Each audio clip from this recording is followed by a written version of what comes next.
Thank you. We're back. I'm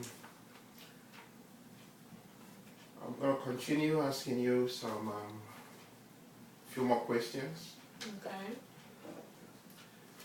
You mentioned that one of your major challenges as office manager is having clients' attendants notify you when they do not keep assigned schedule.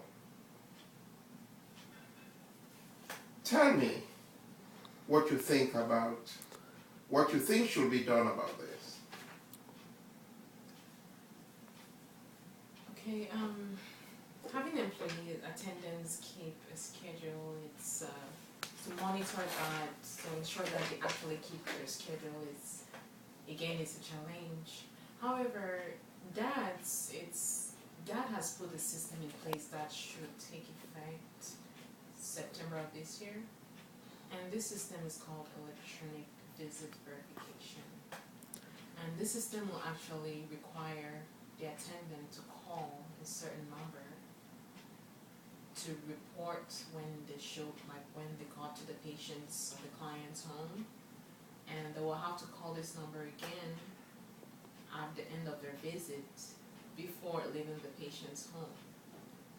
So, and from our end, we require them to submit a timesheet, and we have two timesheets that we use. The first one we just call a daily activity record. They will document the date, the patient's name or the client's name, and they will document the time in and the time out, and also they will initial and sign that form. And they will also submit another form that will include all the visits made from the 1st to the 15th of the month, and from the 16th to the end of the month.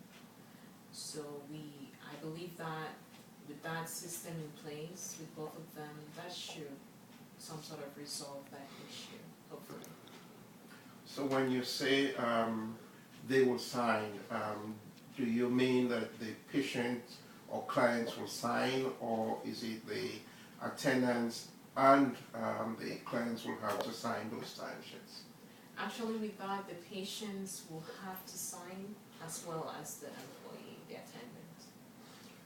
So with the patient's signature, from our end, we're guaranteed that the attendant actually went out to see the client. And again, this is in line with the electronic visit verification that's going to be implemented in September. Yes. You mentioned that you have encountered situations wherein field employees do not submit their notes on time. Mm-hmm. Describe to me what controls your company has to ensure submission of notes in a timely manner. In the meantime, first of all, with HIPAA rules, HIPAA laws, patient confidentiality is major. So we do not allow our employees to mail in hard copies of patient information to the office.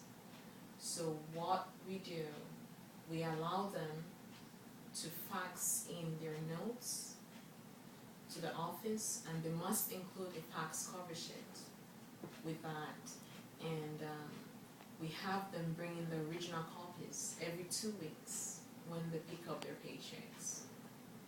So that way we have the original copies of the notes in the patient's charts as well. And this is accepted it's because of the HIPAA rule, that's why you do this. Yes, we do that. We have to be in line with our policy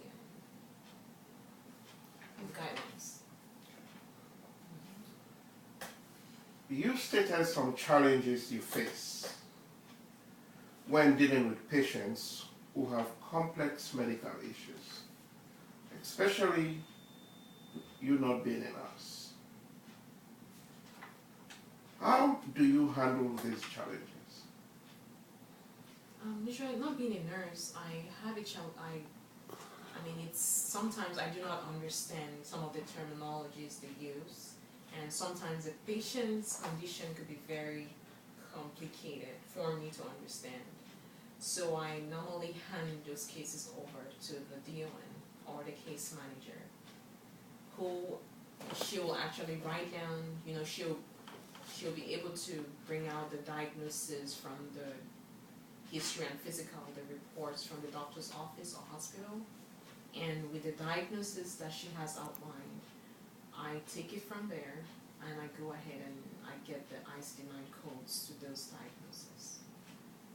Okay. Again, by following the coding guidelines. Okay. Do you foresee any changes on the diagnosis codes that you just mentioned? I foresee a lot of changes. Medicare always modifies its changes, and it's our place to stay up to date with these changes. For instance, we had a change last 2 years, and they often sometimes take out codes and introduce new codes. And next year we're expecting another change, which would be the ICD-10 coding. Currently we're using ICD-9 coding, and this includes just numbers. However, with the ICD-10, it's going to involve or include letters and numbers.